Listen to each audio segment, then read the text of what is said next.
human beings and their operations, particularly in the built environment, have been responsible for high level of depletion of resources in the environment. And to curb this, a number of regulations and policies or standards have been enacted regarding environmental conservation, particularly in the developed world. It's important for us as facility managers to stay abreast of these regulations and changes in them and the standards that affect both institutional and commercial facilities, more importantly, and even residential, so that we ensure that our facilities adhere to these regulations, particularly with this increasing legislative pressure to reduce consumption of resources and its impact on the environment. Everybody is shouting that we should reduce, resource consumption in the environment and invariably reduce the impact of natural resource consumption on our environment. So it is at this time that it becomes even more pertinent that as facility managers, we understand all of these regulations and standards and their provisions, and that we adhere strictly to them. Because, and like I said, these regulations are also changing as things are changing in the environment. So we should also be abreast of all of the changes and make sure that we struggle to keep up to them, and that we improve our knowledge of the mandates of these regulations and the consequences. Very, very important that we understand the consequences of not complying with them, because some of the consequences are very, very heavy. They could come with such heavy fines that we better not incur, because sometimes they could be as heavy as an annual profits of huge organizations, big organizations, mega ones.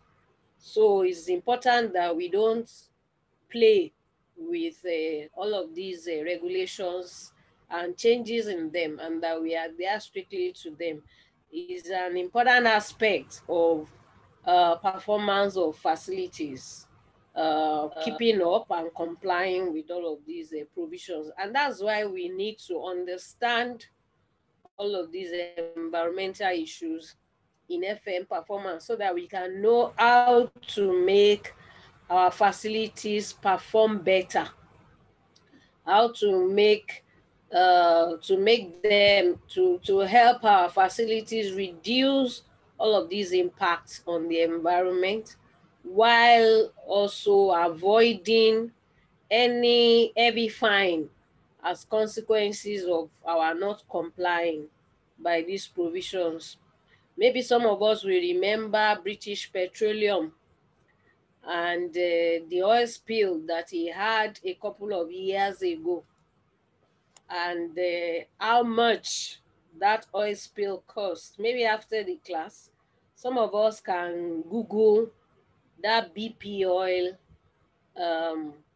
spill and look at the massive cost of cleaning up on that oil spill. And that's all, it happened all because some people were trying to cut corners and were not complying with some of these regulations about environmental issues. And as a result, the oil spill occurred, which cost lives, human lives, not to talk of all of the living organisms, the planktons, and smaller organisms, in the water bodies that the spill affected. Not to talk of land pollution, pollution to plants, over several years, and not to talk of the direct cost of having to clean up and the penalties that were charged for the neglect. So it could be very, very costly. And it's incumbent on us as facility managers to make sure that our facilities perform sufficiently so that we don't face similar situation and consequences. It's necessary to understand the greenhouse concept and the role it plays in environmental depletion, natural environment resources depletion particularly. A greenhouse gas, abbreviated as GHG, capital G, capital H, and capital G, is a gas in an atmosphere that absorbs and emits radiation within the thermal infrared range. I'll take that again. Is a gas in the atmosphere that absorbs and emits radiation within the thermal infrared range. If you want to have a further assessment of greenhouse gases, you can go to the internet and try to Google it and look it up. But the definition I have here is that is a gas in the atmosphere that absorbs and emits radiation within the thermal infrared range, and that's what makes it dangerous, because it emits radiation within the thermal infrared range. This process is the fundamental cause of what is known as the greenhouse effect. We can also look up the greenhouse effect. The primary greenhouse gases in the Earth's atmosphere are water vapor, carbon dioxide, methane, nitrous oxide, and ozone. I take it again. Primary greenhouse gases in the Earth's atmosphere are water vapor, carbon dioxide, methane, nitrous oxide, and ozone. Water vapor and carbon dioxide are hardly harmful on their own, but sometimes carbon dioxide combines with some other gases or elements in the environment to produce harmful effect. Without greenhouse gases, the average temperature of the Earth's surface will be about 33 degrees centigrade colder. We can imagine what that is. It will not be a living environment. So we do need greenhouse gases, to survive within the Earth's atmosphere. However, they should not be beyond the required limit. Otherwise, it makes everything, the temperature of the atmosphere and everything on Earth, to be too high, such that it creates all sorts of unworldly impact on the atmosphere. So it's important to understand that most of the contribution to environmental sustainability can be achieved in our facilities at the design stage. So if you are a facility manager who has already established a good hierarchy within your system or within your client organization or the company where you are employed, please make sure that you are a part of the integrated design team. That way, you can help to identify issues of environmental sustainability that needs to be taken cognizance of at the design stage, and you can help to make sure that it's incorporated at this stage. Studies have shown that 70% of the decisions associated with environmental impacts are made during the first 10% of the design process. I'll take that again. Studies have shown that 70% of the decisions associated with environmental impacts are made during the first 10% of the design stage. I didn't say 70% of the decisions are made at the design stage. I said they are made at the first 10% of the design process. So you can understand how important the design processes, the design stages for us to be a part of, and to make sure that we incorporate as much as possible of the important concepts of environmental sustainability in our facilities at this stage. That is the only way that we can ensure that our facilities perform as far as environmental sustainability issues are concerned. It's also um, um, US green building and leadership in energy and environmental design standards are, institutions that carried out that research that found out how important, the design stages as far as environmental sustainability issues is concerned. Because of this, like I mentioned earlier, we must come in as facility managers at the design stage so that we can integrate all of those ideas that will help us to optimize the performance of our facilities at that design stage, both in terms of environmental sustainability and other performance dimensions that we have all learned in this class. It's important for us as facility managers to be familiar with initiatives to help preserve the environment. If we are not familiar with those initiatives, then we can't think of incorporating those ideas at the design stage or operational stage of our facilities. So we must be familiar with all of those initiatives. And that is the main reason why we'll be looking at environmental issues in FM performance.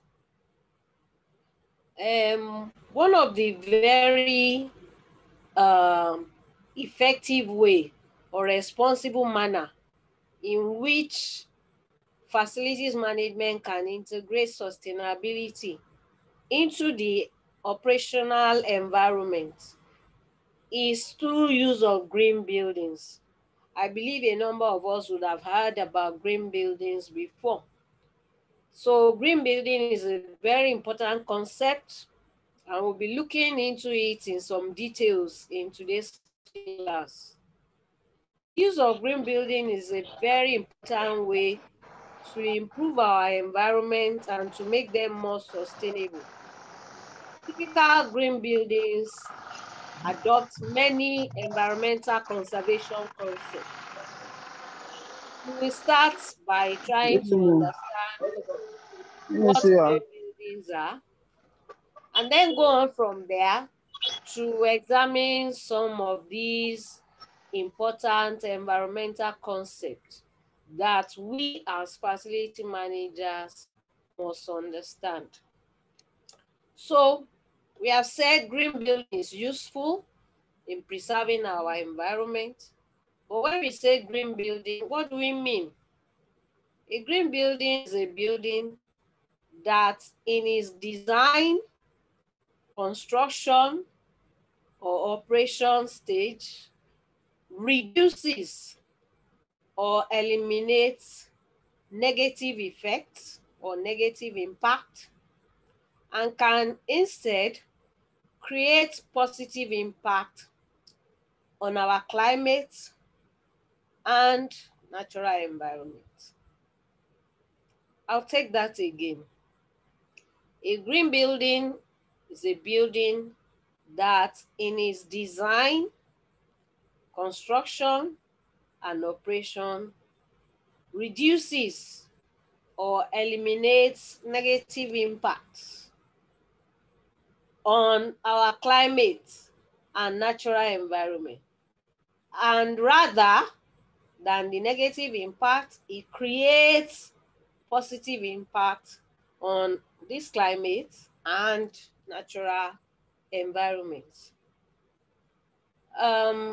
Green building, because they are capable of preserving precious natural resources, are also capable of improving the quality of life of humans generally and every living creature in the Earth's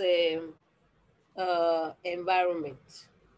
It's important to understand that green buildings use an integrative approach which brings people together at the front end to collaborate and share ideas that can enhance building performance and save money during construction and building operation. So when we say bring people together at the front end to collaborate, I'm sure we all understand that we are saying bring people together, bring the construction members of the construction team. I beg your pardon. Members of the construction team, bring them together at the design and planning stage. That's the front end stage. To collaborate and share ideas.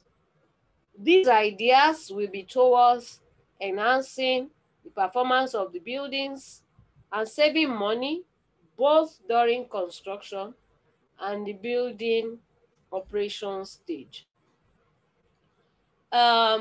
Conventional buildings, they are different from green buildings in that the people that are responsible for designing, constructing, and operating conventional buildings may never meet each other, or they could meet only well into the project or at the end of the project. In other words, the facility manager may never meet the designer or the architect of the structure or the design engineers of the structure or the contractor, construction professionals or the contractors of the building. They may never meet them until the project is about to be concluded, when the facility manager is being brought in to come and operate the building, or even when the project has been concluded totally and is just to be handed over to the facility manager who is going to manage it. This is a significant difference, a major difference between conventional buildings and green buildings. Because in the case of green buildings, every member of the construction team, including the facility managers, will come together as what is known as members of the integrated design team at the beginning of the project, at the planning and design stage, to collaborate and share ideas that will help improve the performance of the buildings and save money. I've started, consulting in this aspect of facilities management. And I realized that there's so much value that we could add to performance of our facilities if we are able to come in at this as consultants at this planning and design stage of projects.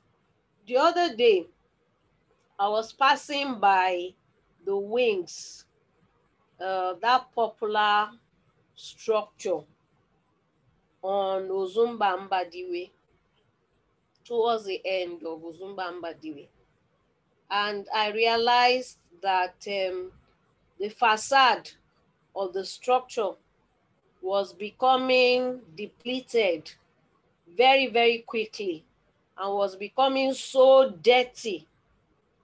And part of the reason for this is because there is this design called minimalist designs these days that architects prefer to adopt for most commercial buildings. And this design does not have any eaves extension on the topmost floor of the building that will protect the building from direct rain and sun weathering effect. So because there is no extension at the topmost floor of those buildings, which serves the purpose of eaves, roof eaves, whenever there is rainfall or sunshine or dust, it impacts directly on the facade of these buildings. And because of that, many of them, they get very dirty very quickly, and the facade wears off very, very quickly, forcing the management of the building owners or the organization, the client organization, to spend so much money on improving the facade of these buildings. Whereas if facility management consultants like myself, maybe not all of them can recognize this problem, but I readily recognize it on most buildings. And the building that I'm working on currently, I was able to enforce that they have such an extension to prevent, this effect from weathering, from rainfall, sunshine, and dust. And it took a lot of persuasion to be able to get them to adopt this idea. I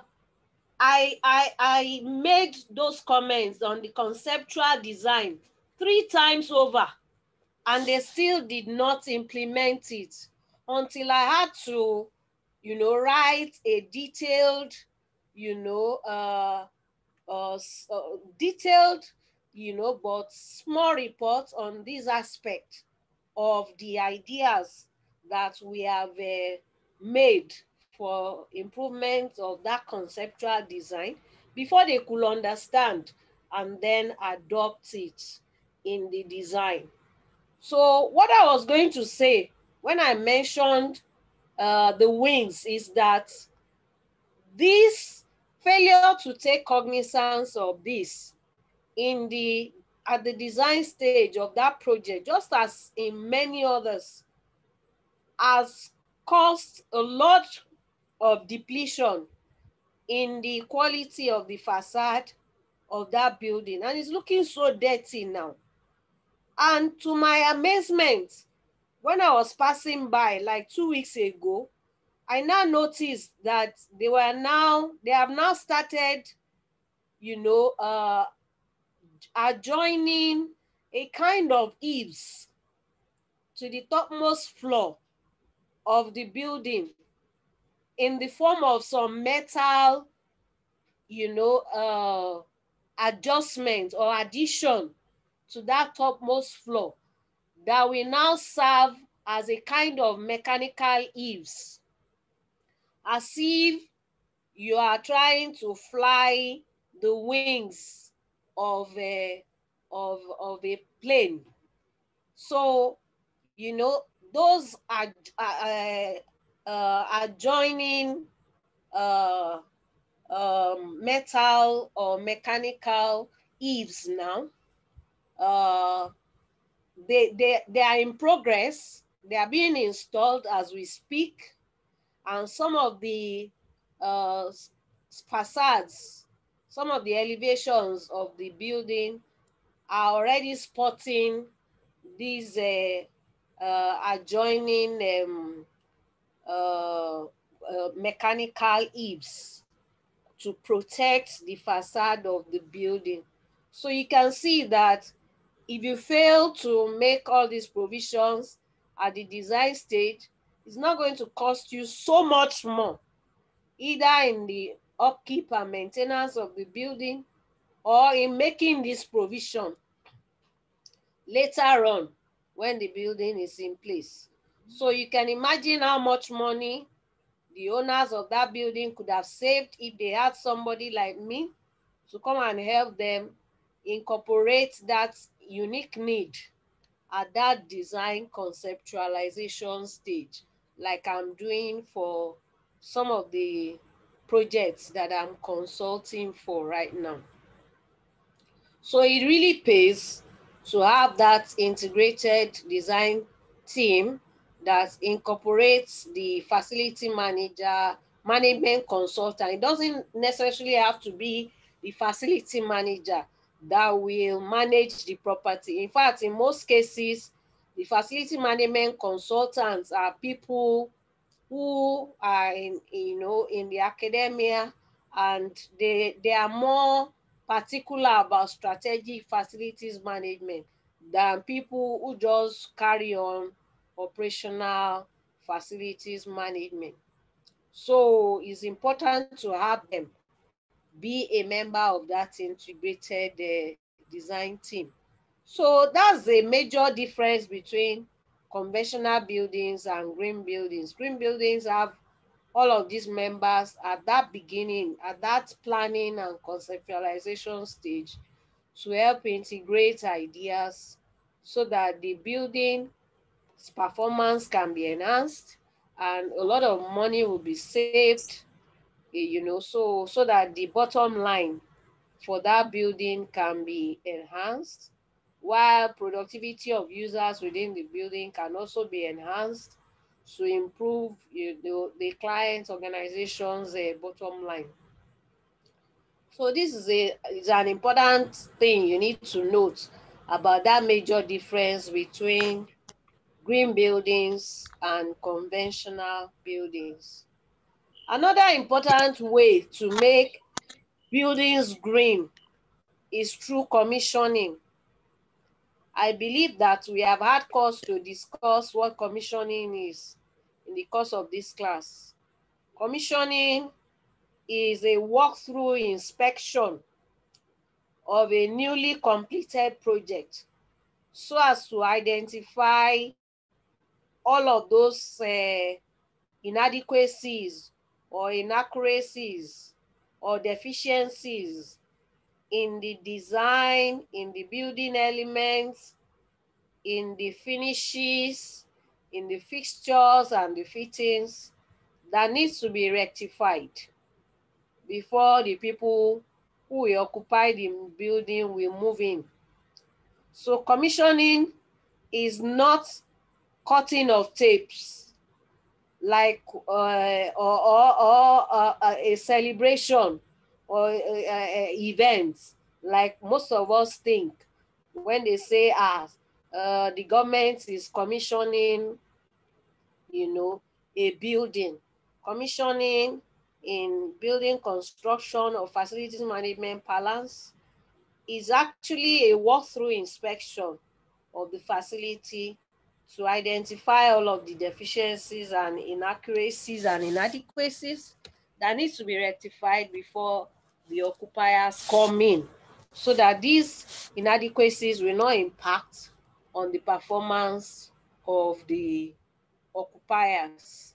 I remember a building in Victoria Island. I will save the name. But I remember that there was an entrepreneur, very well known within the Nigerian context, and quite well-to-do. And his company was to move from the old building to a new headquarters that they had just built. And they spent so much money on the relocation into the new building. But what they failed to do was to make sure that the quality of the new building was optimized. And they also failed to do a commissioning, because if the quality of the building is not optimized, but at least commissioning was carried out, some of the immediate inadequacies and inaccuracies would have been identified and addressed. However, they failed to optimize the quality of the construction, maybe due to some inadequacies in the construction process, including not having all of the right professionals in the course of the construction and doing all the right things. And first and foremost, failure to do commissioning of the building. So by the time the staff members relocated to the new building, they started encountering so many issues on the building that impacted severely on their productivity. The long and short is that at the end of the day, they have to move back to the old building in order not to impact too significantly on the productivity of the staff as well as the bottom line of the organization. So you can see what could happen if we fail to do commissioning. So even where buildings are built or designed to be green in nature, if we fail to carry out commissioning, it could impact on how green the building ends up being. So commissioning is an important way to make buildings green. This is because this process helps to confirm that the building is going to operate as designed, and it will also help to resolve any issues that or inadequacies that could be lingering in the building. It also includes training the people that will be operating the building. That's part of commissioning. You train the people that will be operating the building so that they can optimize their operation of the building. Because if they fail to understand some of the, technicalities that has been incorporated into the building, it could affect the operation of the building significantly. So commissioning is very important in making buildings green. Building operation personnel are the true heroes of green building, because they are the ones who will be responsible for monitoring, tweaking, fixing, and maintaining the building throughout its life cycle to ensure that the building continues to be green. Green buildings is a concept that is not just for new construction, although it is more common with new construction, but it can also be adopted for existing buildings.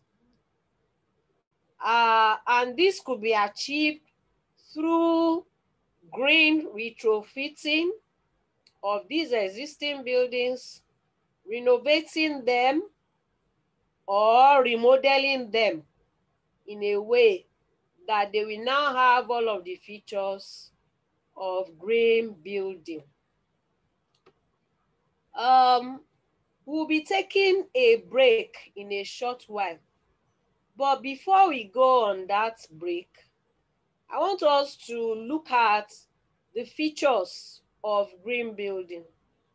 When we say a building is green, what are those features that they possess that makes them to help in improving the environment? What are those unique features of green buildings that makes it possible or for them to be able to improve the quality of the environment? These features or characteristics are as follows. Green buildings use renewable energy. Most of them use renewable energy. If they don't use it in totality, at least they have a significant part of their operations depending on renewable energy, such as solar energy.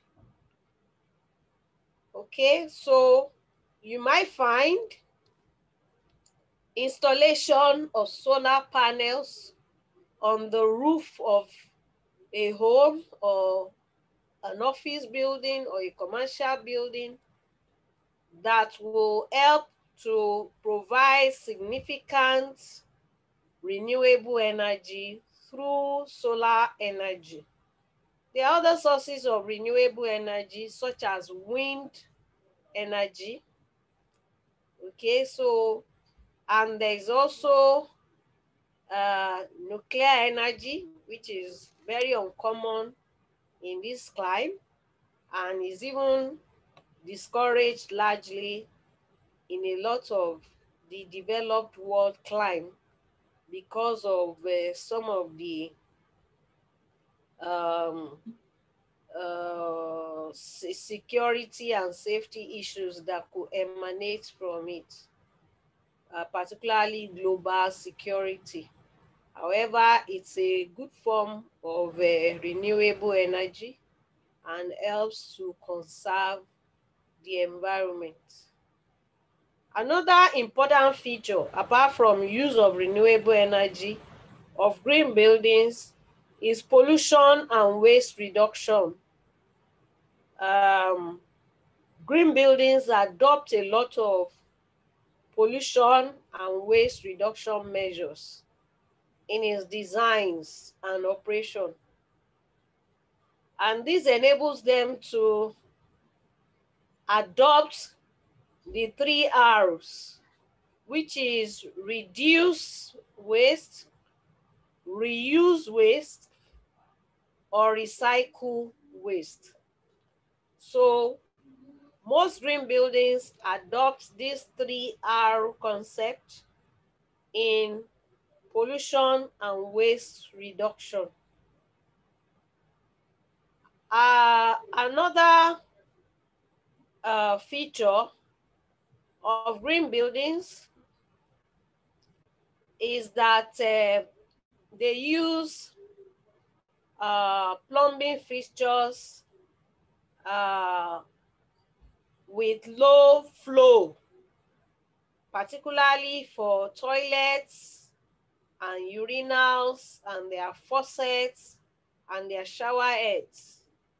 This helps to reduce resource consumption, particularly when it comes to water consumption.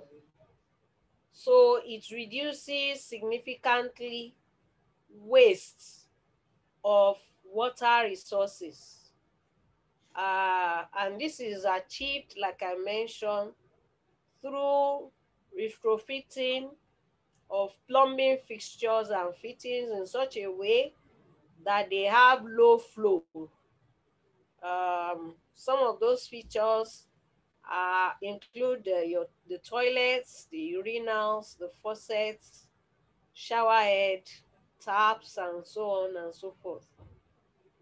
Another important feature of green building is their possession of good indoor air environmental quality.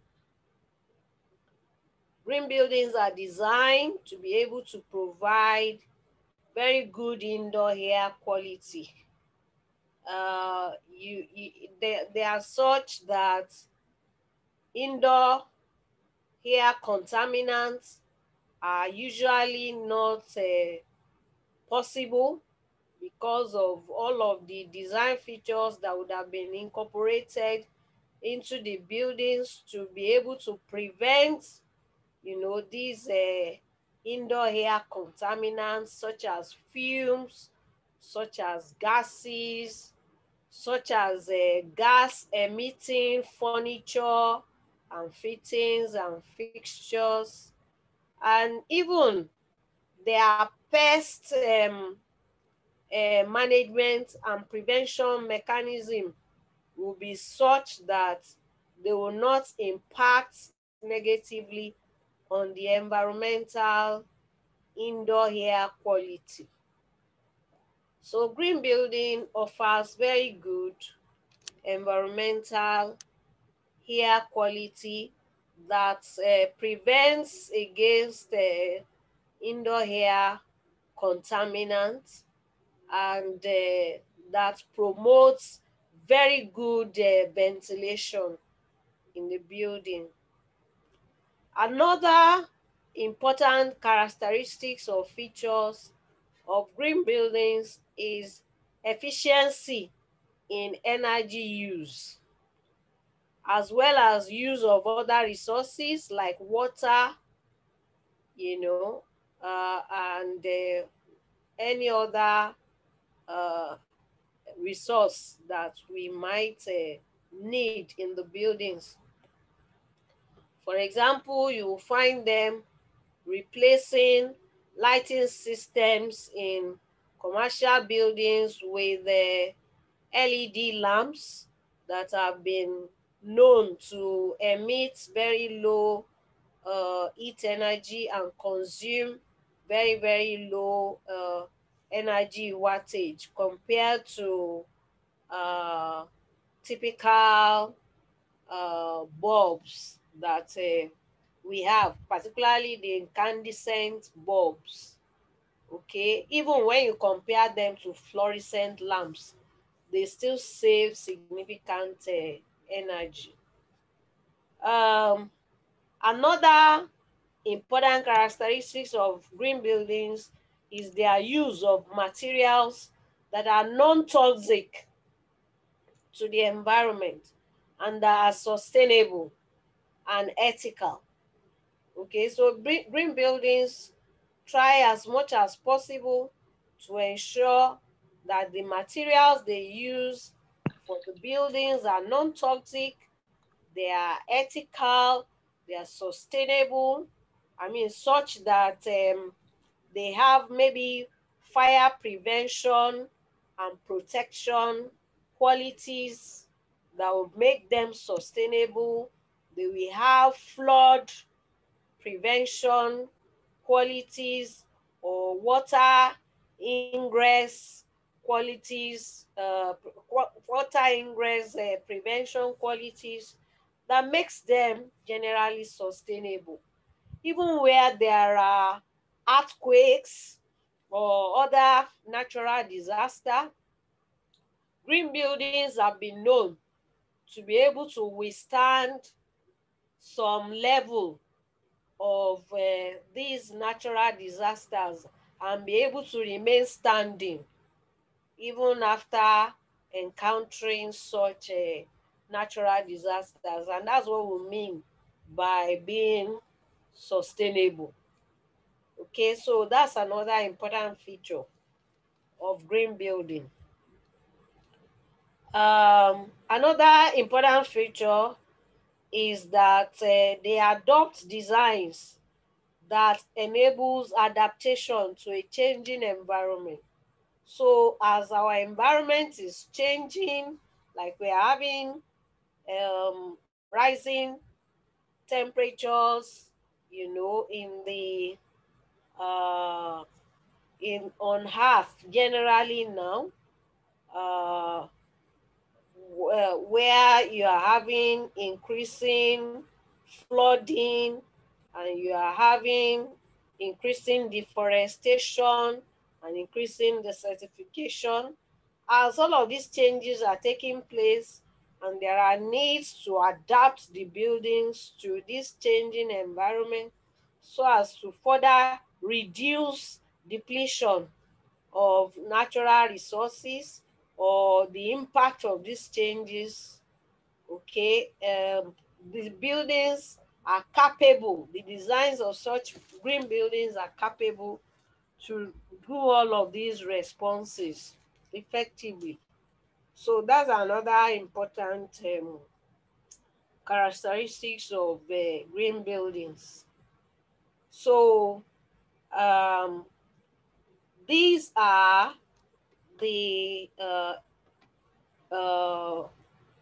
characteristics that we'll be looking at for this class.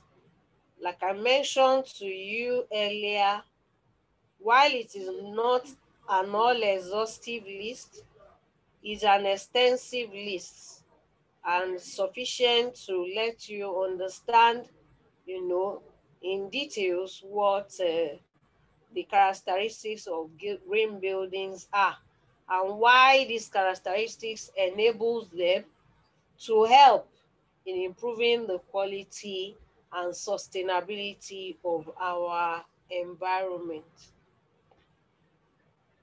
It's important to note that not all green buildings need to be the same, and that different countries and regions have a variety of characteristics, particularly as it derives from distinctive climatic conditions, unique cultural and traditional conditions, you know, types of buildings and their ages, and social and economic priorities are different across countries. So you will find that typical green buildings, be it a home, a office, a school, hospital, community center, or other types of building, will be provided with most of the features that we have listed, but not necessarily all. And that the requirement for provision of these features will also differ from one country to the other or from one region to the other, because of these distinctive features in climatic conditions, culture, tradition, building types and ages, and economic and social priorities. So, yes, this is what we need to know about green buildings. If we have any question or questions, can we raise up our hands? Class rep, please take attendance of the for this session and send to me at the end of class so that we can quickly proceed on a short break of about 5 minutes and then rejoin the class to look at some other topics before we call the class over today. I'm still waiting to take 1 or 2 questions from everything we have dealt with today, if there is any. So do we have questions very quickly? Please raise up your hands and let me see so that I can call you if you have a question. If in about 30 seconds I don't have anybody raising a hand, then I will assume that we don't have any questions and we can proceed on our break. Hassan Jamil, I can see your hands up. Can you unmute yourself and ask your question? Good evening, ma'am. Good evening, Hassan. Yes, ma'am. Ma, going through the green building of a team that you You are discussed a with us, bit, ma. you are a bit low. Hello, ma. Yes, it's a bit better. So just come closer to your device so that we can hear you well. All right, ma. Can you hear me loudly, ma? Yes, better now. All right, thank you, ma. On the issue of this green building of a team, ma, we often have this problem of architect being the head of the project team. Yes. You cited an instance of a building in Osumba Mbadiwe, Lagos, that you observed that part of the building is having a defect. And if FM were to be introduced at the initial stage of the design, probably such a FM must have noticed something of such and had his own contribution. But we see that most of the time, engineers and other people in the built environment at the pre-design stage of the building or the project, aside from your own area of specialization, let's say you are an electrical engineer or mechanical engineer or probably being an FM, you have something to say that will add to the aesthetics of the building. You will often encounter difficulty to convince the architect. They claim to be the head of the project, that they are all over. So if you have one or two things to say that will add to the edifice of the building, you see them, they hardly take it. Yes. You tell them they see themselves as the know-all of the other profession. I don't know how we can, penetrate these people in the course of pre-design of a project, ma. Thank you, ma. Thank you very much. That's a very interesting and intelligent question. Yes, that scenario is very, very. Am I audible? Yes. Hello. You are. Yes. Yeah. So I was saying that it's an intelligent question and it's an interesting one as well. That is a problem that is very pertinent in our climb here. In the developed world, there is already a significant recognition of the need for strategic facilities management, and people are already starting to understand that they need to come in at that design and conceptualization stroke planning stage of the development. The facility manager must come in at that stage, particularly the consultant facility managers. However, in our climb, like you rightly said, this is not the case because the architects still see themselves as the lead in typical projects. Unfortunately, architects have their divides. They come with different perspectives. And this is always preponderant in any of their design. There are some architects who specialize in space maximization. You will see that for such architects, everything they design is about maximization of space. They are not looking at the user's need. There are also some in the aesthetics divide. And this group of architects are just particular about how beautiful and aesthetically inclined the buildings are. There are some that just concentrate on lighting effect, natural lighting, and they want to maximize the natural lighting quality of the building. There are some that like their designs to look like something that is coming out of the ground, you know. So they are all of these divides. And unfortunately, they are never thinking of the end users' needs in terms of utility of the building or its functionality, not to talk of, you know, how to maintainability of the structure.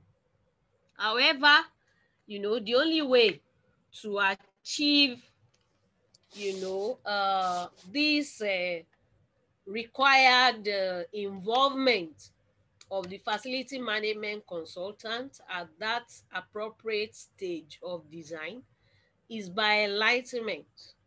So we must set out to enlighten, particularly the clients, okay? In many of the cases that we have been involved with, is because the clients have become enlightened. The clients have come to appreciate the importance of having the contribution of the facility management consultant at that initial stage. Also, there are a few cases where even the client is not yet informed, or they don't have that knowledge, but we just try to persuade them. And in such instances, you know, sometimes you don't even get your bills paid at all. Your fees don't get paid. When they get paid, you get some ridiculous, you know, amount. It has been happening, and it's still happening in some of the projects, you know, that I'm referring to. And in such an instance, what do? You just leave them be. And in spite of the little, you know, remuneration that, or next to nothing remuneration, because sometimes you don't even get anything that you are getting, you just continue to make the contribution and let them see value in having you on that team. And I can assure you that by the next time they are having similar developments, they will be the first person to say, architect, you must involve the facility FM consultant, because they would have started to see all of the gains that they have derived from, you know, involving them in the team. The onus is also on the facility managers to train themselves significantly so that they can also add value whenever you are given the opportunity. Because there's no point when you are given an opportunity to be a member of the team and they don't see any significant value that you are bringing into the project. So you must train yourself too to be able to deliver in this respect. And the other thing is for your organizations and professional bodies to come together to do a lot of sensitization programs, starting from, you know, the governments of the day, so that they too can understand the need for, you know, these important measure in our development, so that government can, you know, create policies and regulations that will ensure that these people become members of, you know, the team. I've found myself trying to encourage architects to let us come on board. But whenever that is the case, I always have to let them know that you have to be ready for criticisms of your designs, okay? At the end of the day, you as an architect will also be able to give a much better value to your clients. Your clients will really appreciate what you're able to create for them. But you must be ready to accept criticisms of your conceptual designs. Otherwise, we can't really function effectively. Okay, so that way, these are the numerous ways that we can try to change what the situation is. Okay, in these days, we are starting to have a few facility managers, even in Nigeria, because the man that I work with, who is my partner, is strictly into FM consultancy. He doesn't go into, operations or physical facilities management. So we are starting to have people like us in the academia who become consultants, or even facility managers who specialize in consultancy and are able to add values in all of these areas. So it's starting to happen, only that it will take some time, and we have to contribute in these ways to make sure that it happens eventually. I hope that answers your question, Azan. Yes, ma'am. Thank you, Okay. ma'am. The onus is also on you as facility managers when you have projects in your companies and you have attained reasonable level in the hierarchy, to make sure that you convince your organizational executives to bring in facility management consultants, okay, to help them to look at the projects right at that planning and conceptualization stage. One of my former students is in NMPC, and on one of his visits to the university to come and see what he could do for us, we were able to let him appreciate that their developments need, this kind of consultancy to be able to add real value to the needs, or to support the eventual the end users of the buildings. And we hope that we can consolidate on that initial interaction. But this is the reason why we are giving you, as students of facilities management, all of these skills too, so that when you too are in a position to influence decisions, you can make sure that your organizations do the right thing by inviting, consultants, facility managers to come and help you look at adding value to all of these facilities. And people like us will always be available to assist in that respect, so that we can have more and more buildings adding significant value to our environment and meeting the end users' needs. So yeah, that is the response to that question. Thank you, So ma'am. because of time, we will take our break very quickly without taking any more questions. Some of you can walk around, you can take a sip of water, you can use the convenience if you need to do that. Let us convene. By my time is 9:23.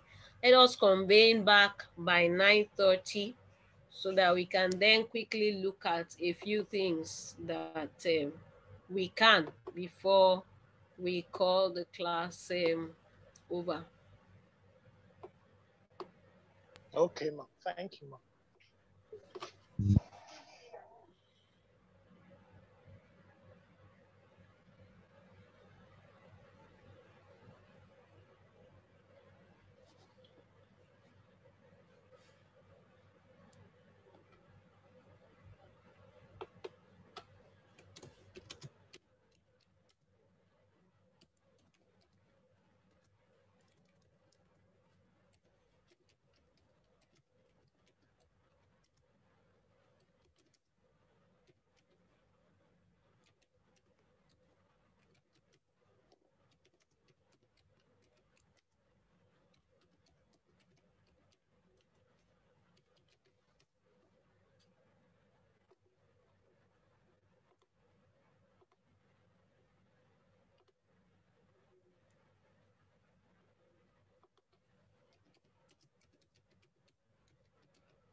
if you are stressed. I don't know what I should say.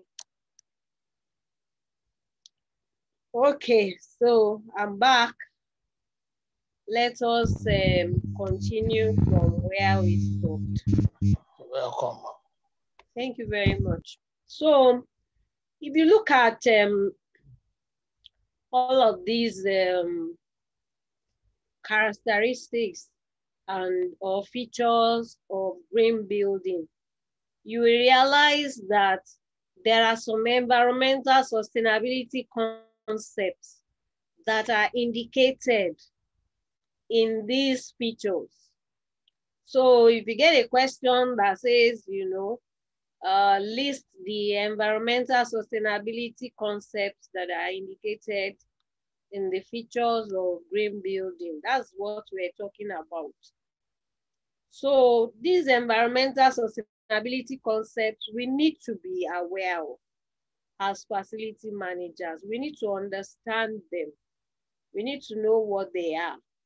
We need to understand that these are the important concepts that are indicated in those features of green building, so that when we want to make our buildings green in future, we know what concepts that we are leaning on. And some of these concepts are strategic waste management and recycling, strategic waste management and recycling. And if you look at those features of green building that we looked at earlier, you will see that strategic waste management and recycling is indicated in some of the features or characteristics.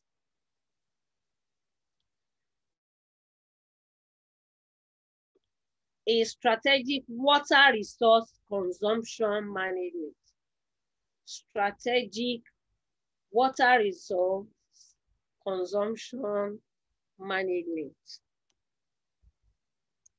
In the same vein as in the first concept, if you look at this concept too very closely, and look at those features and characteristics of green building that we listed, you realize that this is also very heavily indicated in those features.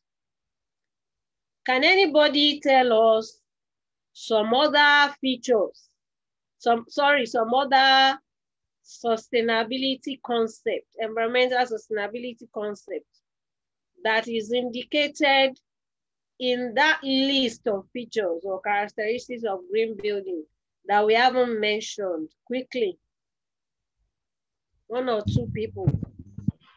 Excuse me, ma'am. I would say use of non-toxic materials and sustainable material in the building of, in the construction of the building. Okay. Yes, you are right.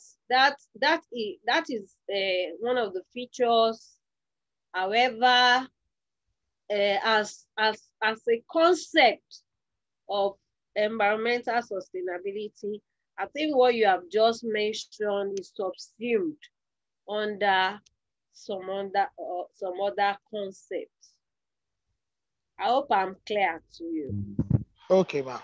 Yes, thank you. Is there any other person that wants to talk about something, or you can also look at the list again and see if there's something else that comes to you? Energy consumption management. Consumption management. Thank you. Very, very important. Very important. Energy consumption management and control. That's another very, very important, you know, environmental sustainability concept. And it is one of those that we'll be learning about this evening before we go. Yes. Any other one?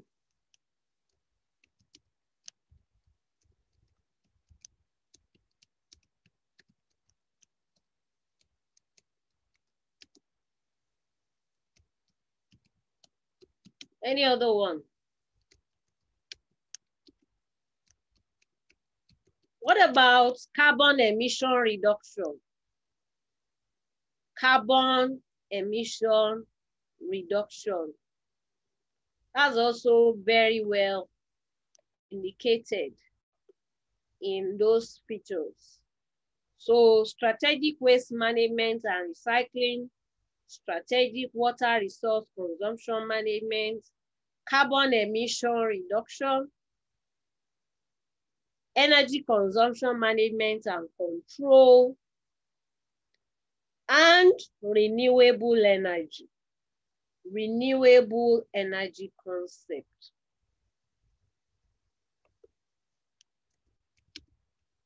Okay, so it's important to look to understand that when we are looking at environmental sustainability issues, we should not only be looking at carbon rating, energy consumption management, we should also be looking at issues of embodied energy. What's the level of embodied energy in the material that we are using, in the fixtures that we are using? So that's why the issue of embodied energy is also another important environmental sustainability concept that is indicated in the features of the green building that we have examined. Let's take, we cannot look at all of these concepts. We do understand what strategic waste management is all about. We already mentioned that it involves the 3 R's: reduction, waste reduction, waste reuse, and waste recycling. Okay, there is also strategic water resource consumption management, which has to do with finding ways of reducing our water consumption. We already talked about reducing head flows for our plumbing fixtures and fittings, using pressurized flushing system instead of the volume of water systems. Okay, so there are others that we can adopt. We can also reuse our water resources. There are many buildings today in commercial parts of Lagos that reuse their wastewater for some other purposes. Some even produce, I believe, Niger House, which belongs to Wema, if I'm not mistaken. They actually they reclaim water, usable water from their soil effluent, which is the waste in the toilets. They reclaim water from it and then use it again, maybe not for consumption purposes, but for cleaning and hygiene or sanitization purposes, particularly in the toilet. They use them for flushing and for cleaning and some of these other things. So it's called water harvesting. So some harvest water from rainfall. So there are many ways in which we can conserve our water resources.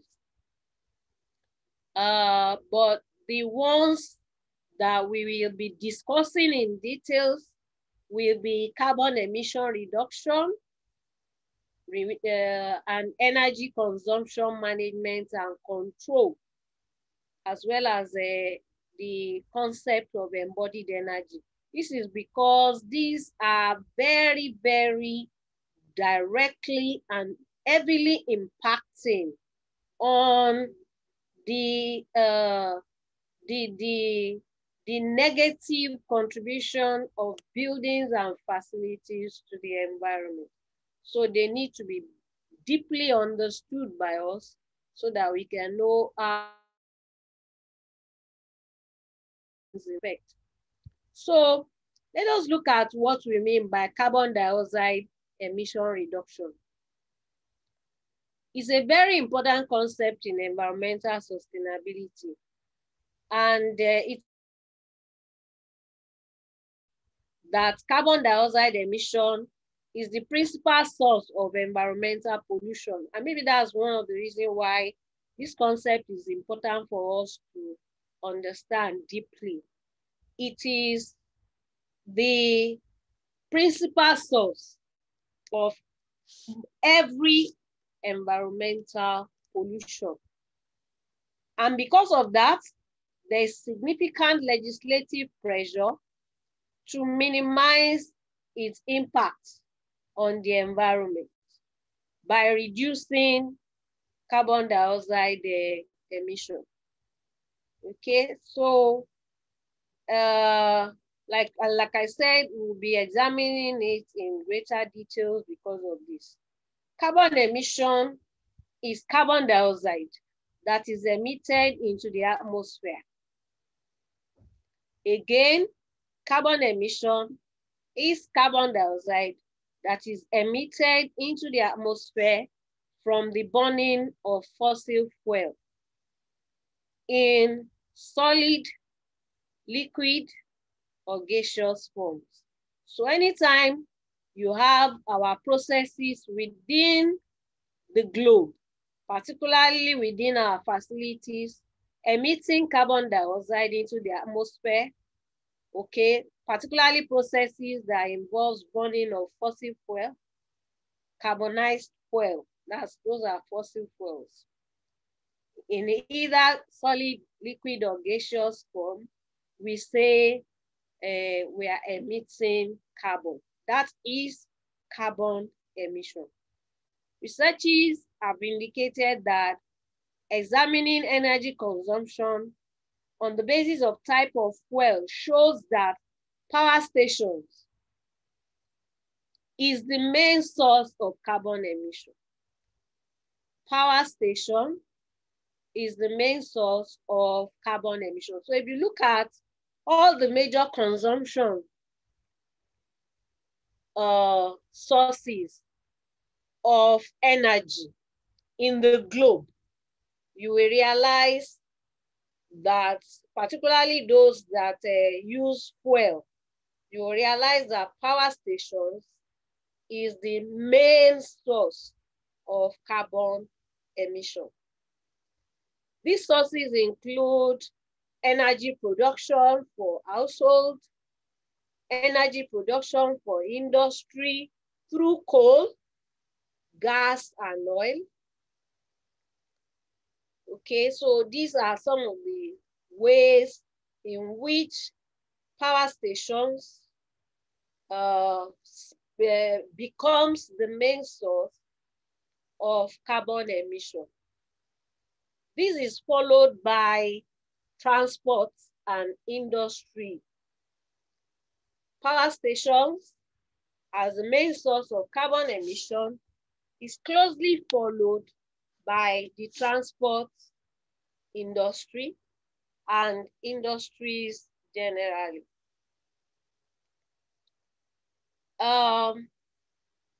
One of the greatest consumer of electricity in buildings is the cooling system, particularly in tropical regions of the world, such as that of Nigeria and most part of Africa.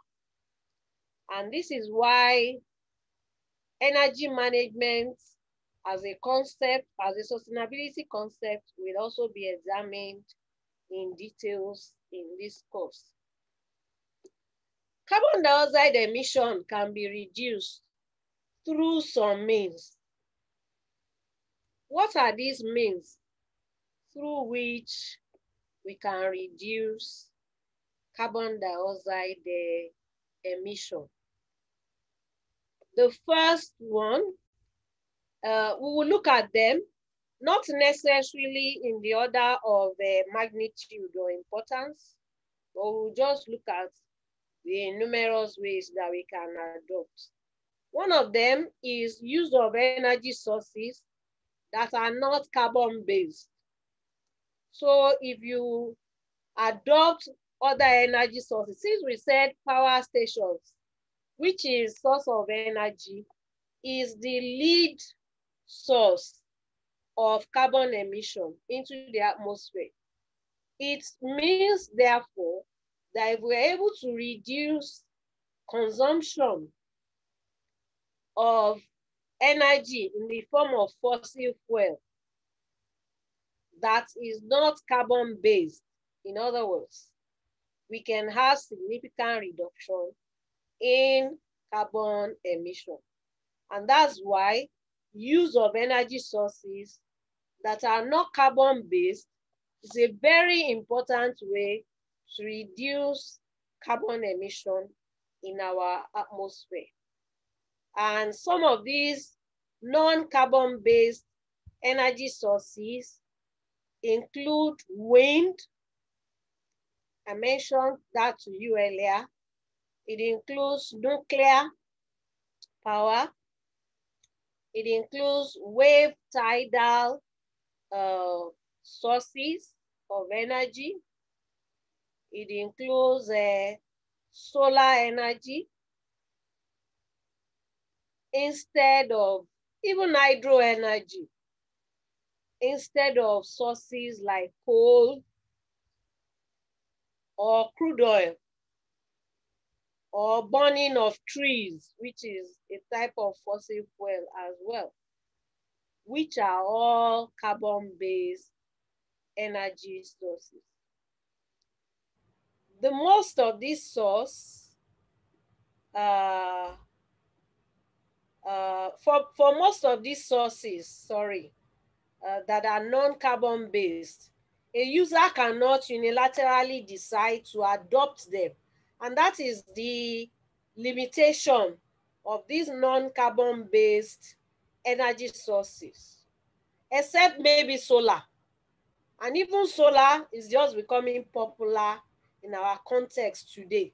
So I can decide that I want to use solar today because fortunately it's the infrastructure and technology is already in place.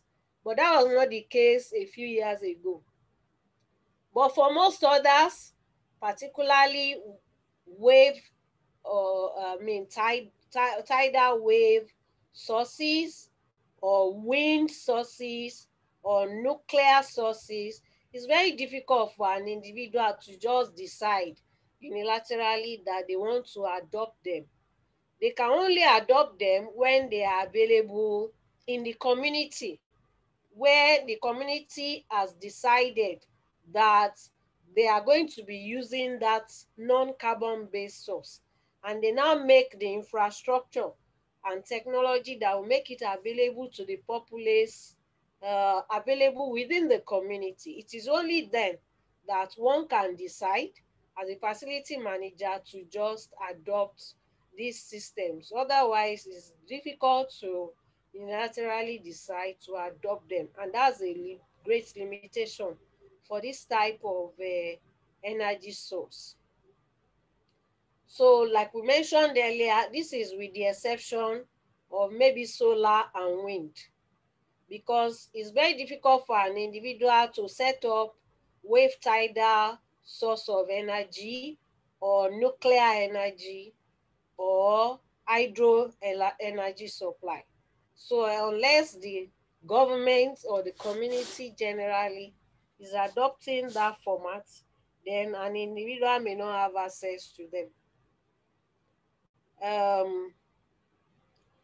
This is more so because these sources of energy supply involves very huge financial commitment, and it therefore depends on the electricity generating company to decide that this is what we want to adopt. They also often require a lot of regulations and standardizations and policy to back their use. So you can't just decide as an individual to want to adopt them. Wind energy is useful in remote locations, but usually it will require upfront for the mains for where there is no wind. So where there's no wind supply, then there has to be supply from where there is wind, and there has to be means of transporting it to where there is no wind supply. Solar has potentials, but its photovoltaic conversion, that's heat to electricity cost, is high and could sometimes depend on seasonal availability, particularly in temperate regions. In tropical regions, fine, you have sun almost all of the times, but in the case of temperate regions, it might be seasonal at times. So that reduces its versatility as a non-carbon based source of energy supply. It, however, has great potentials, but like we said, is a conversion properties is also expensive. So those are the issues with all of these means of non-carbon based energy sources.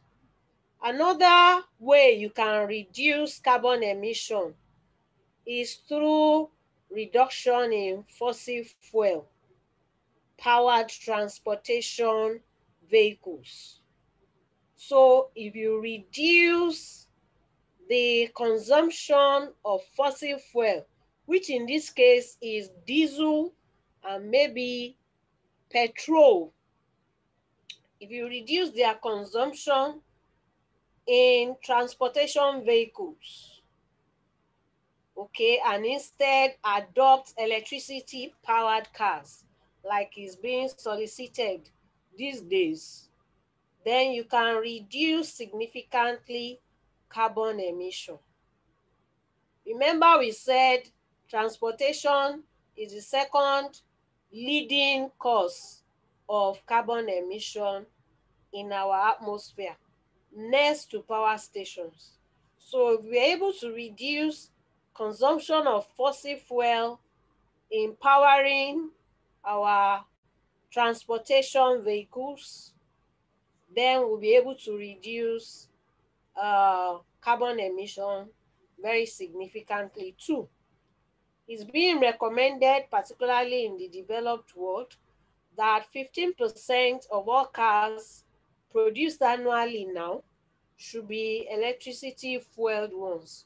So you see, there is attempt globally to gradually start reducing fossil fuel consumption, empowering our transportation vehicles so as to reduce overall emission of carbon dioxide into the atmosphere. Another means is by reducing energy consumption generally. The more you are able to reduce energy consumption, the more you'll be able to reduce the emission of carbon dioxide into our atmosphere. Because buildings still represent the greatest source of carbon emission, any action to reduce consumption through design of these buildings will help to reduce carbon emission. Energy efficient buildings are becoming more common, particularly with the new buildings that are coming up, and also with the fact that regulations are coming up daily that are requiring reduction in energy consumption. And this will reduce overall consumption, and that way it will also reduce overall carbon emission. Some of the means in which we have been able to reduce energy consumption, although this will be examined in greater details, is through use of lighting controls, use of lighting sensors is also common, improving efficiency of conversion of fuel to heat and electricity, use of LED bulbs, that's light emitting diode bulbs, which are low energy consuming version of incandescent bulbs and other type of bulbs. These LED bulbs are able to produce they are about 90% more efficient than incandescent bulbs when it comes to light production. So you see how their use can be adopted to significantly reduce carbon dioxide emission in our atmosphere. Another one is energy conservation. There is energy efficiency and there is energy conservation. So you can reduce energy consumption through energy conservation or energy efficiency. These concepts will be examined later. Tree planting and reforestation projects is another way in which we can reduce carbon emission in our atmosphere. Although tree planting cannot reduce carbon emission, but planting them can reduce their impact on the environment because they are capable of absorbing carbon dioxide in the atmosphere. So they can reduce overall carbon dioxide in the atmosphere, even if they can't reduce its emission, because trees require carbon dioxide from the air to grow. They require carbon dioxide for their source of food. And it is this carbon dioxide that they convert using photosynthesis process to grow. So by planting trees, you are sure to reduce carbon dioxide in our atmosphere because the trees will consume the carbon dioxide in this atmosphere. Not only will the trees consume carbon dioxide in the atmosphere, thereby reduce carbon emission and emission in the environment, but they also produce or release energy into the atmosphere. And human beings, every human being require, or every living organism require oxygen to breathe, or most living organisms, let's not say every, because there are some, organisms, particularly microorganisms, who do not require oxygen in their growth, but most do require oxygen. So trees are particularly useful in reducing carbon dioxide in our atmosphere because they can absorb carbon dioxide in the atmosphere while releasing important energy, oxygen into the environment, which is required for, the sustainability of human beings and a lot of living organisms. Planting of trees will also reduce deforestation and encourage our forests to grow, even in urban areas. And by doing that, we also reduce green grass effect in our atmosphere, and we can protect our environment generally. The fifth way in which we can reduce carbon emission is by introducing climate change levy. This was introduced in the UK in 2001 as a policy to discourage heavy energy consumption. I know that policies like these are yet to take effect in places like Nigeria, but if they could also be adopted, they will help to reduce, carbon emission also in places like Nigeria, because, companies and organizations will be discouraged from consuming energy heavily. This is because they are made to pay some special tax on energy usage. And that special tax is referred to as climate change levy. This tax is aimed at reducing carbon dioxide emission, as the payments will eventually pass to consumers as additional cost. So it is the electricity supplying companies that pay the tax, but they eventually, shed it onto the final consumers as additional costs. So such electricity supplying companies are therefore encouraged to reduce their overall energy generation and supply, because not only will they be made to pay tax on extra usage or extra generation of energy, they can also get a rebate on tax if they meet their target for reduction in energy generation. So if they generate more than the target, they are made to pay some levy in form of tax, which is called the climate change levy, and they eventually pass this on to the consumers, increasing the cost of energy to consumers.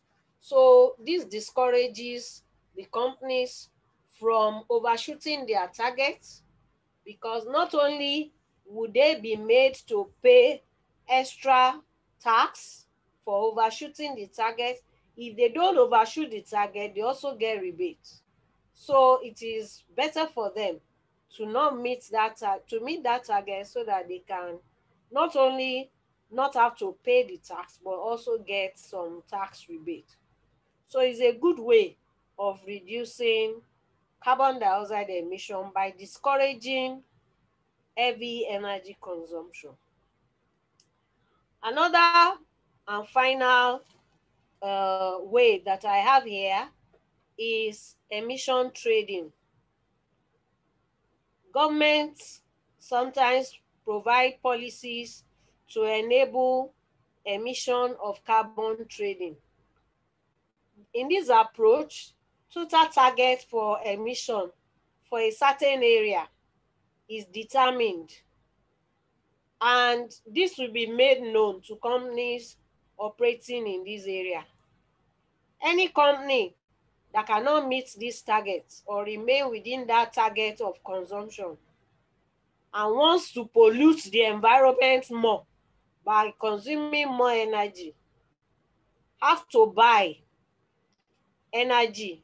They have to buy part of this total energy target from those who are meeting the target or who are not exhausting their target.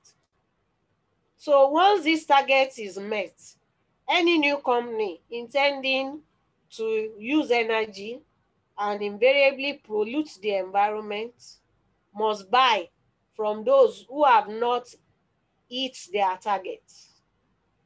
So this forces up the price of energy, and it now forces people to be more efficient in their energy use, so that they will not overshoot the targets for emission in their trading area, such that they are now forced to now start buying,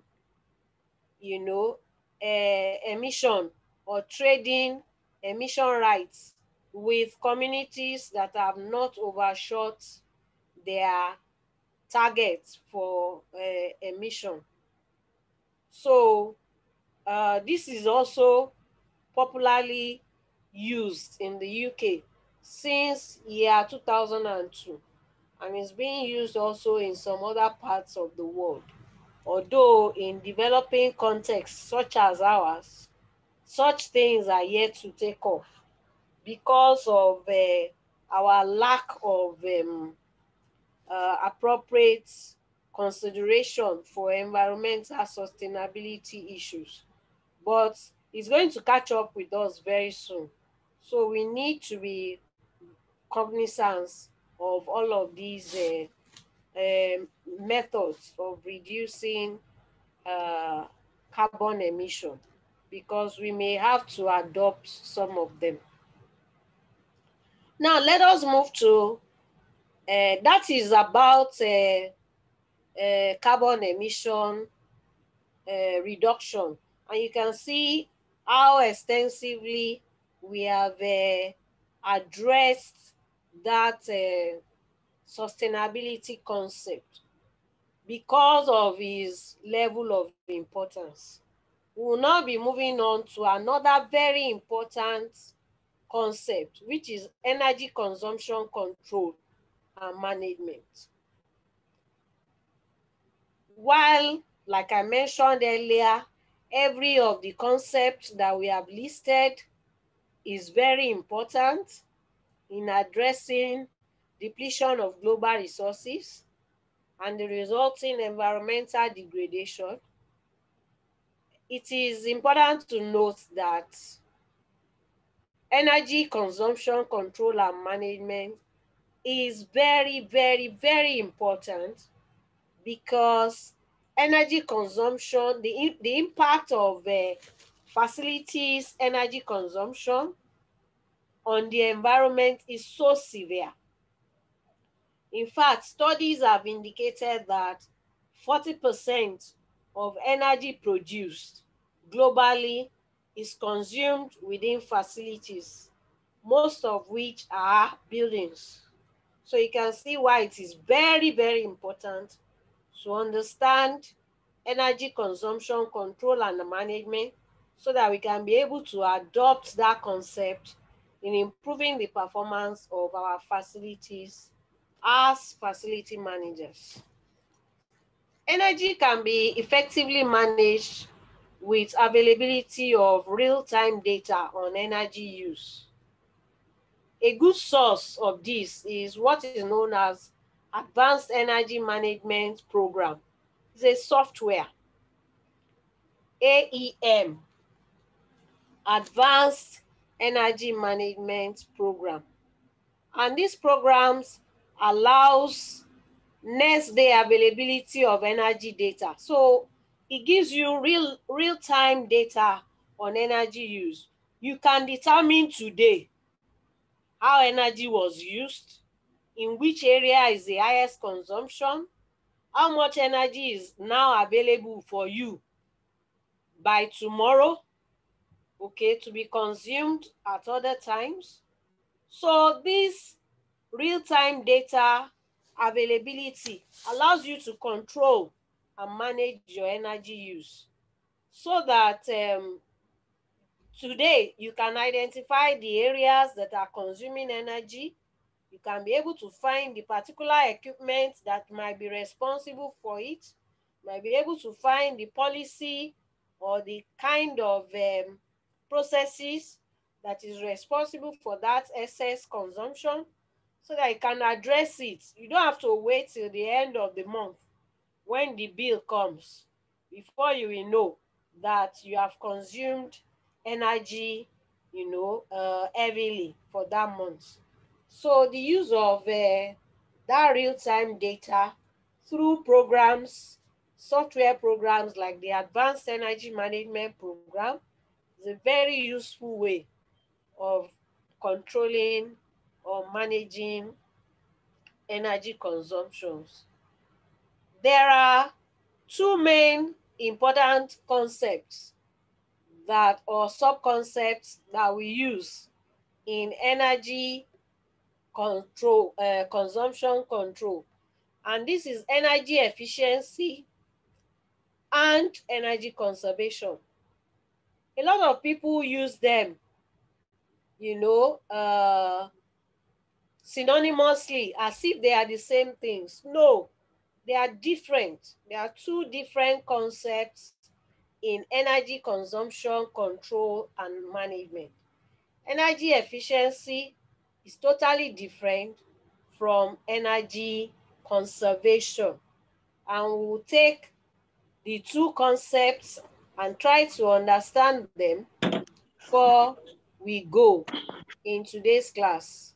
When we talk about energy efficiency, we are talking about the percentage of total energy input that a machine or equipment consumes in useful work, and that is not wasted as useless heat. What we are trying to say is that typically every machine or equipment wastes some of the energy input that it receives as useless heat. In the case of incandescent bulbs, for example, it wastes majority of the energy input it receives as heat, as wasted heat. And that's why all these incandescent bulbs that we used to use in those days that gives this yellowish type of light. That's why in places where we use them, we will find out that they release heat. Places where you use them tend to be very warm when compared to fluorescent bulbs. That's because a significant part of the energy inputs into them is not converted for useful work. In this case, lighting is not converted to use in lighting provision. Rather, it is wasted as useless heat. So we'll say that a machine is efficient, is energy efficient, or an equipment is energy efficient if majority of the energy input that it receives is consumed in providing useful work and not wasted as useless heat. And that's why we define energy efficiency as the percentage of total energy input that a machine or equipment consumes in useful work and not wasted as useless heat. You can also define energy efficiency as a way of managing or restraining the growth in energy consumption. So when you manage the way you consume energy, okay, or you make sure that you don't grow in your energy consumption, we also say that you are practicing energy efficiency. So if we are comparing two equipment or two machines, we say that one is more energy efficient if it delivers more services using the same energy input as another machine. In other words, if both machines receives maybe 2 kilowatts of energy input, and machine A produces more service, maybe 50% more service than energy B, in spite of the fact that they both receive the same quantity of energy input, then we say that engine A or machine A or equipment A is more energy efficient than B. Another way to look at it is if both machines produce the same level of service, but with different level of energy input. So one receives 30 kilowatts of energy input, and the other one receives 50 kilowatts of energy input. Meanwhile, they both give out the same level of service. it means that one of the machines gives out the same service level for less energy input. That machine is said to be more efficient than the contemporary that receives more energy to produce the same service. So to say that, to summarize that again, in other words, we say a machine or equipment is energy efficient if it produces more service for the same energy input as its contemporary, or it produces the same service for less energy input when compared with its contemporaries. Again, it is energy efficient if it produces more service with the same energy input as a contemporary, or it produces the same service with less energy input.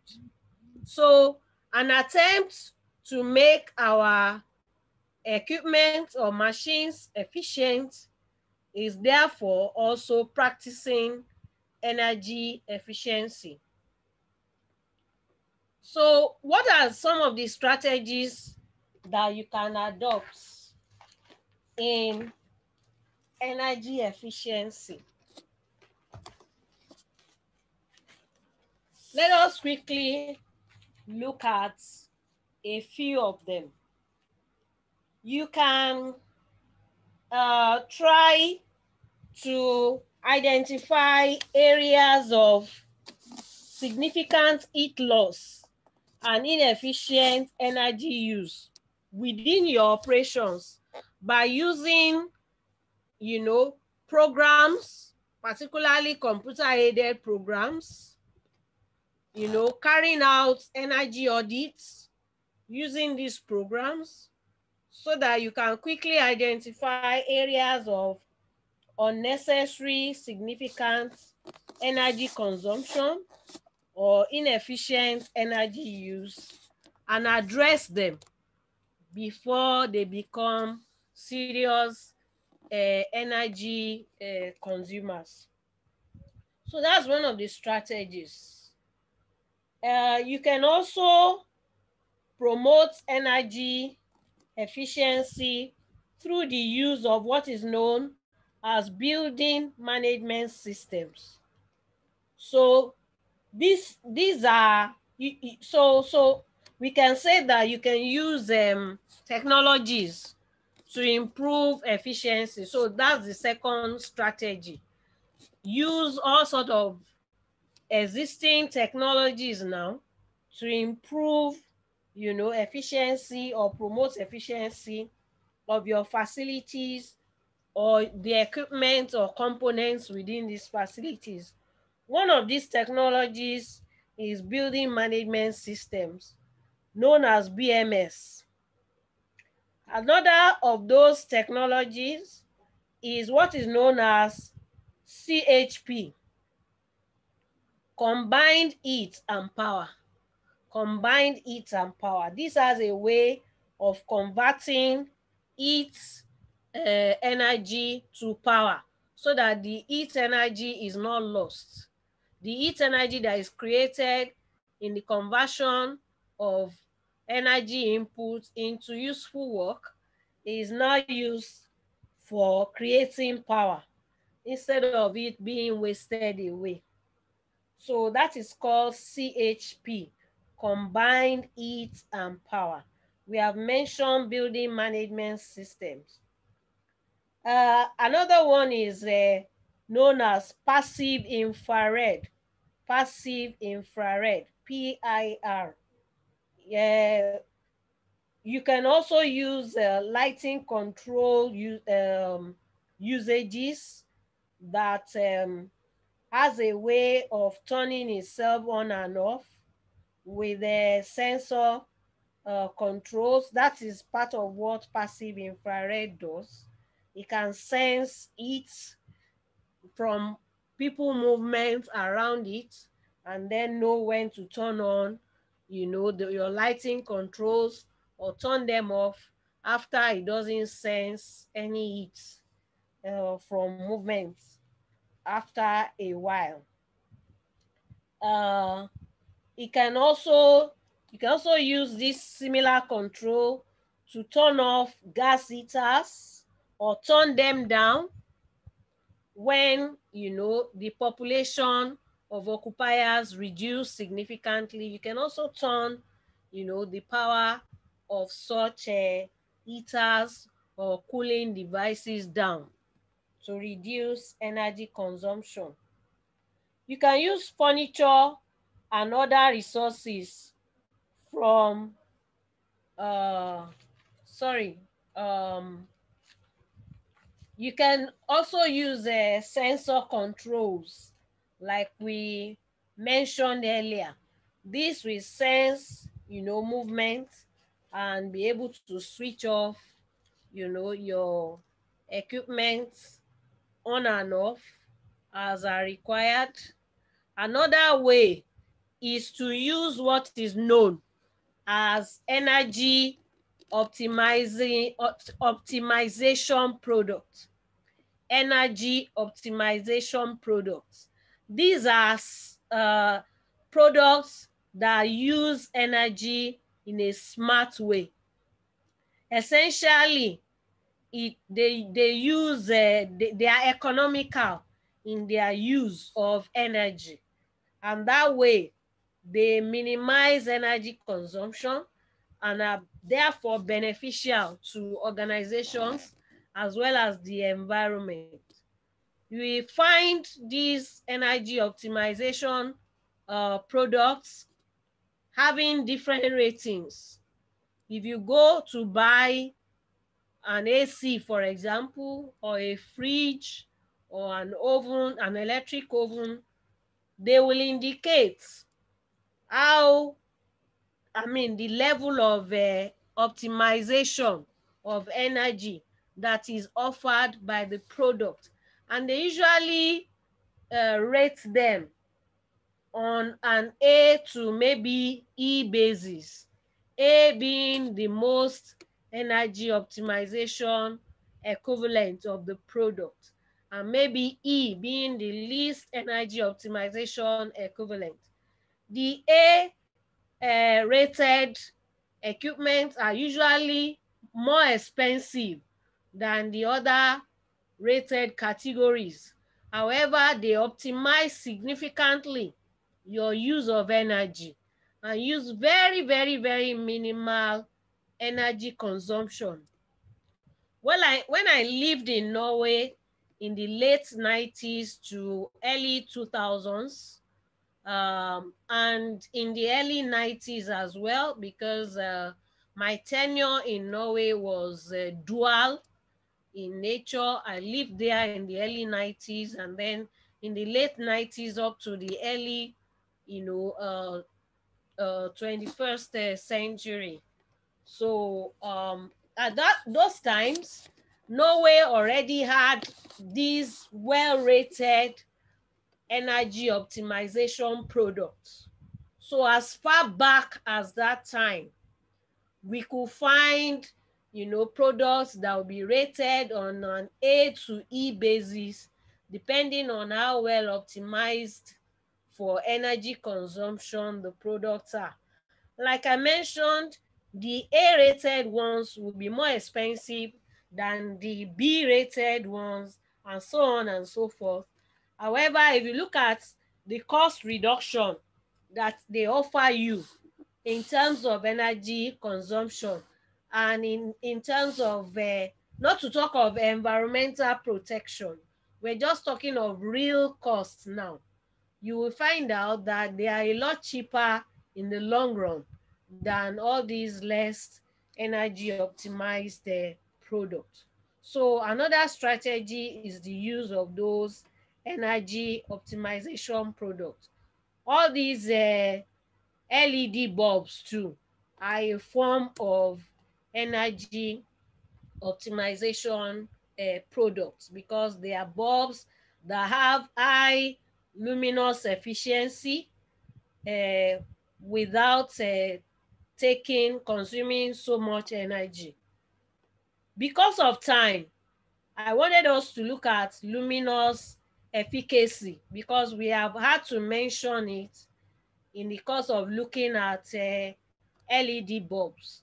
But I'll give you that to look at on your own. Luminous efficacy. What do we mean by that? So please, every one of you should take that home as an assignment to look up what we mean by luminous efficacy. It's like a critical success criteria for measuring illumination. So you need to be familiar with it. Now let's move on to energy conservation. I told you that energy conservation is different from energy efficiency, and that there are both ways of controlling energy consumption. We have discussed extensively energy efficiency, including strategies to improve energy efficiency. Now we want to look at energy conservation quickly before we go today. Energy conservation is high on the FM priority list of responsibility. And like I said, it's not the same with energy efficiency.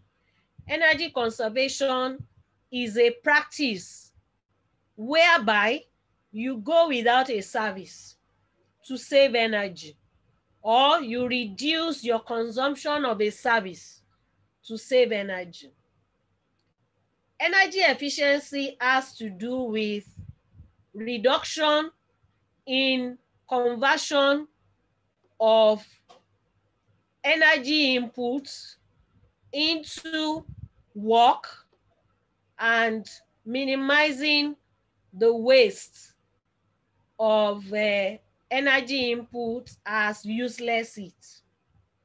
Whereas energy conservation is talking about human practices whereby we go without a service that requires energy. We go without it. We forgo it so that we can reduce energy consumption. That is what we mean by energy conservation. So for example, if you decide not to put on your AC at all, or you decide not to put on your fan at all, that is energy conservation. If you decide not to put on your artificial lighting so that you will be using your natural lighting for so many hours of the day, that is energy conservation. If on weekends your security personnel moves around to make sure that every lighting and equipment where there is no staff nearby is switched off and not left on to just be consuming energy, that is energy conservation. So you see, it has nothing to do with the equipment converting energy input efficiently into output work. It has something to do with our practices in switching off a service, doing without a service, or reducing our consumption of a service so that, we can reduce energy consumption. That is energy conservation. So if I decide to switch off my AC and put on fan because I know that the fan consumes much less energy, that is energy conservation. Okay? If I decide to cut my night site lighting, so in the night I have all these site lightings around the grounds of my facility, and there are so many of them, multiple of them, some that are not necessary, and I now put all of them on one switch such that once I put on the switch, all the lighting comes on. If instead of that, I now create like 4 different controls to control this night site lighting, and I put them, the switch on as needed at a particular time of the day, maybe I will have only 1 of them on or 2 of them on, instead of having all of the lights on at all times. That is energy conservation, because it is a practice that I'm putting up to reduce consumption. Also, if I go looking at areas of my facility or my grounds that is partially deserted or totally deserted, and I then put off the lights in that area, or I put off the equipments in that area, then I'm practicing energy conservation.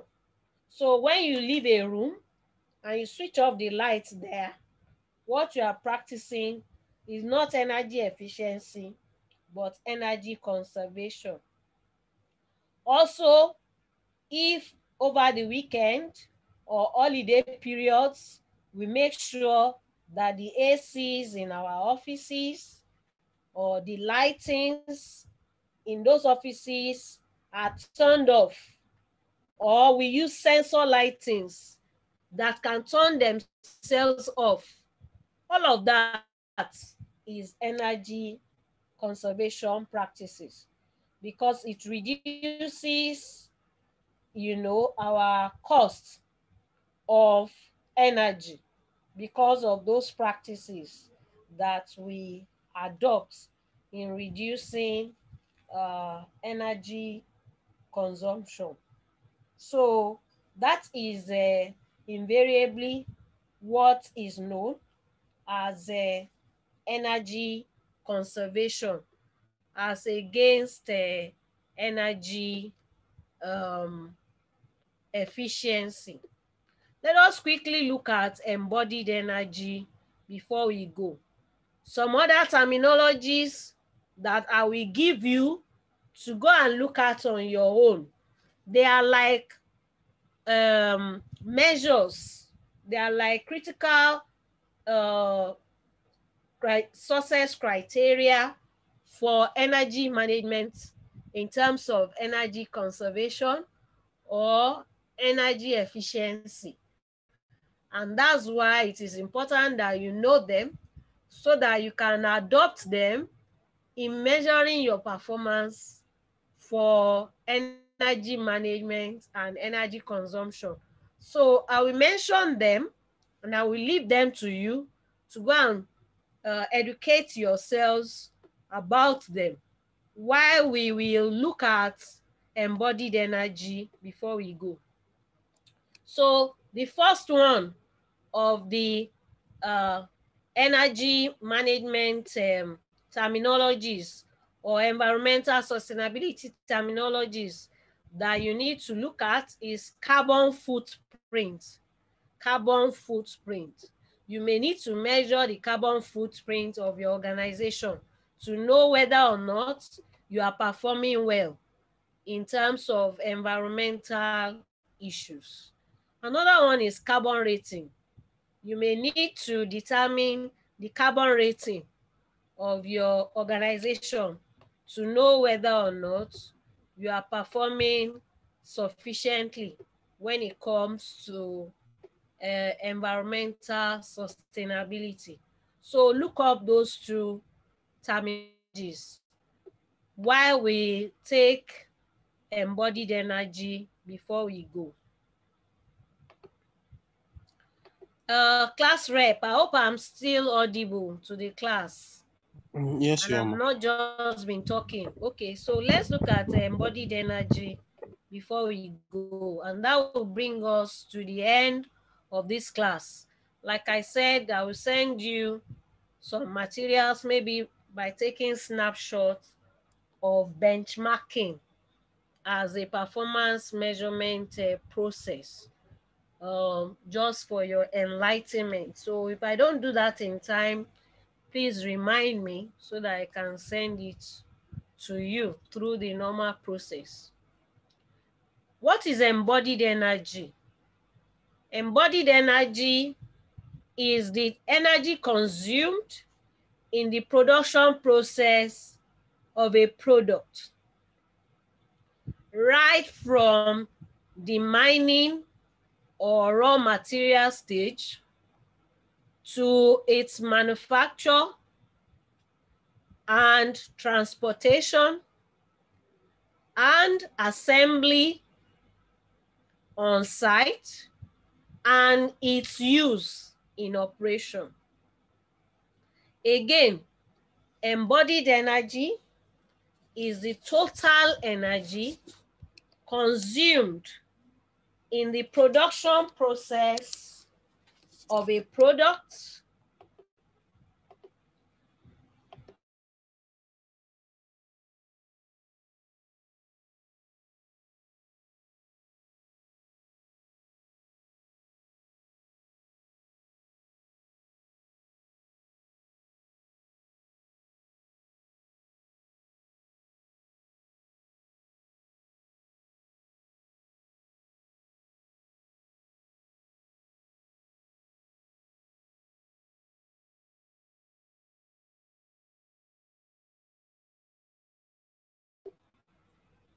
Can you hear me now? Yes, we can hear you. Okay, so we're talking about embodied energy. Yes, ma'am. And I said it is the total energy consumed in the production process of a product, right from the mining stage or the raw material excavation stage throughout to its production stage, to its transportation stage, assembly on site or production on site stage, through its use in operation, through its life cycle, as well as energy saved in its reuse. The energy saved in its reuse. So if a particular product has a high reuse property, then its embodied energy could reduce because of that energy that is saved in its reuse, characteristics. So instead of having to throw it away as waste, you have the opportunity to reuse it. So such products may have reduced embodied energy because of that opportunity to reuse them. Some products have very high mining energy requirements. For example, if you look at stones, okay, stones, they have very high energy and mining energy requirement. So this may make the embodied energy of such products to plunge up. The same thing with our crude oil. Crude oil requires a lot of energy to be able to exploit it from the deposits where you have those resources deposited naturally. So it also requires high manufacturing costs. There are some products that they don't have high mining costs or raw material extraction costs. I mean, energy requirements, sorry. But some of them also do not have high manufacturing energy requirement, but they are so heavy. Like most of the, off-site concrete materials that we produce, for example, and we go and assemble on site, they have such high energy demand for transportation because they are so heavy. So sometimes it is that transportation that makes the embodied energy to rise significantly. Sometimes it's the assembly on site, while for some products, it is their use and operation through the life cycle that makes the embodied energy to go up. So to give you an example of a product that uses high energy in its manufacture is tiles, or granite tiles, for example, or marble, or even clay tiles that needs clean, that generates very high temperature to bake the clay, for example, or glass products that needs very high heat energy to melt, you know, the raw material, the stone raw material, to be able to blow them into glass products, or our jewelries that require so much high cost in you know, creating high heat energy that will be used to smelt, you know, the stone material before they can be molded into our various jewelries. So these are products that have very high energy requirement at the manufacture stage. So for every product, you will now calculate all of the energy consumption in its, you know, processes, right from, you know, mining to the raw material stage, to manufacture, to transport, to assembly on site, to use in its life cycle, through, you know, conversion or reuse, to now calculate what is known as the embodied energy. The totality of all of these energy consumed at all of these stages is what is known as embodied energy. The higher the embodied energy of a product, the higher the level of depletion of the resources in our environment. That is why we need to understand embodied energy. And we need to understand that the lower the embodied energy of a product, the more environmentally friendly the product is. So when, as facility managers, we are trying to save the environment or improve the performance of our facilities in terms of environmental sustainability, we must try to ensure that we adopt in our practices products with low embodied energy as much as possible. For example, an electrical heating unit will not require as much energy as gas flaring or wood or coal burning.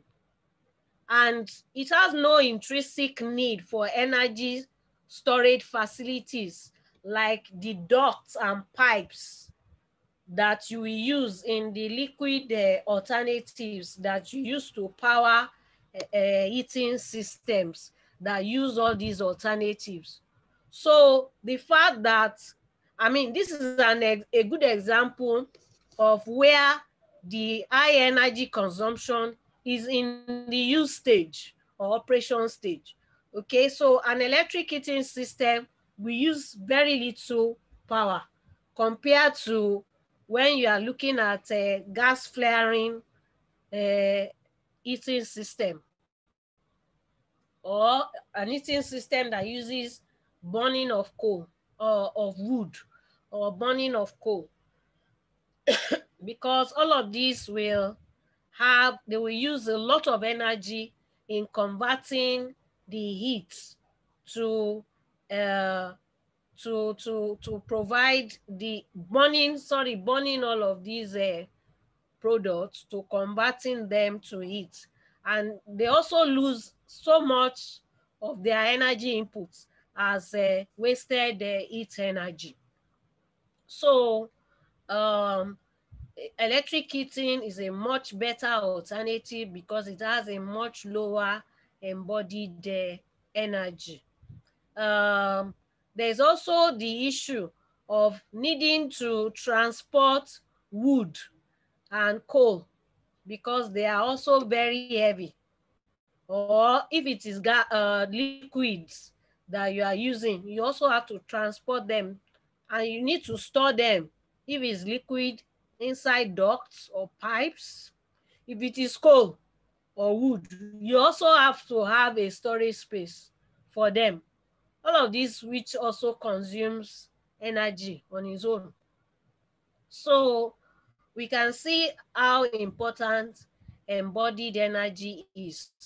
So if we want to measure the performance of some of our facilities as far as environmental conservation is concerned or environmental sustainability is concerned, we may need to measure the embodied energy of the product.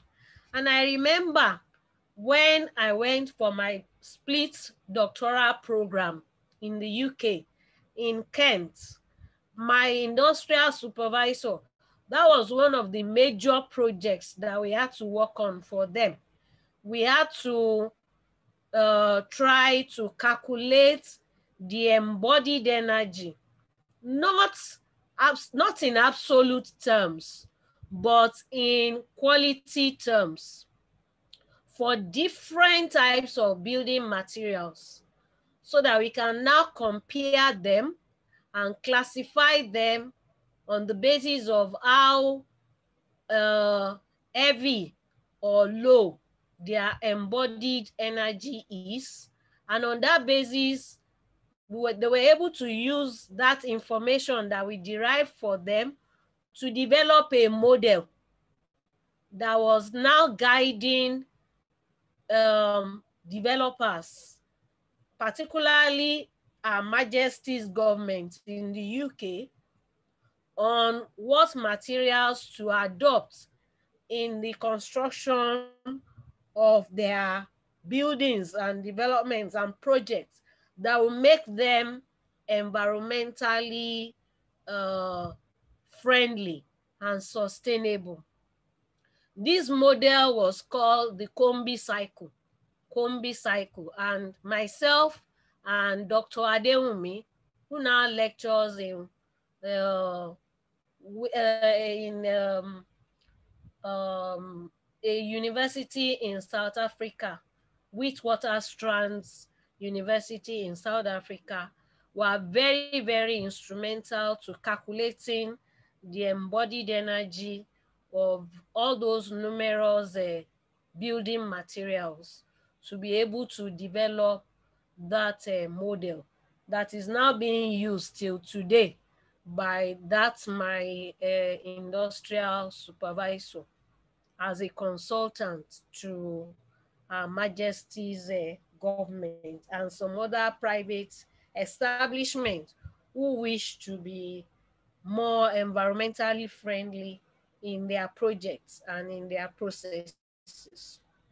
So this brings us to the end of today's class, as well as the classes for this course.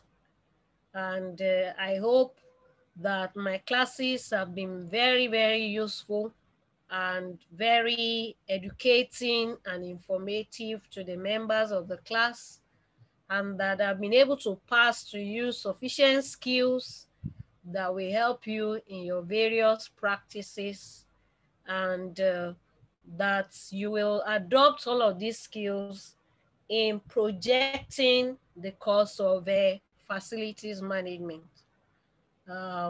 wherever you find yourself. So can I have responses to that statement by some of the class members?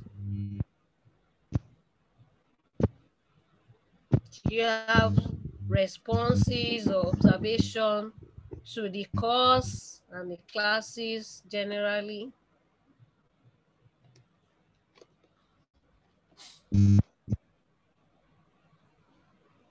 Class rep, you want to say something?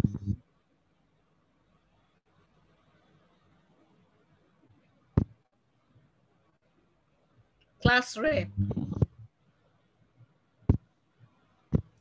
Okay, maybe you are muted inadvertently. You were not really trying to say anything. Okay, so if we don't have any comments or observation in terms of how much we think we have gained from the class, then the night is very well spent. We can just say good night, and we wish everybody all the best in your exams. Thank you, ma'am.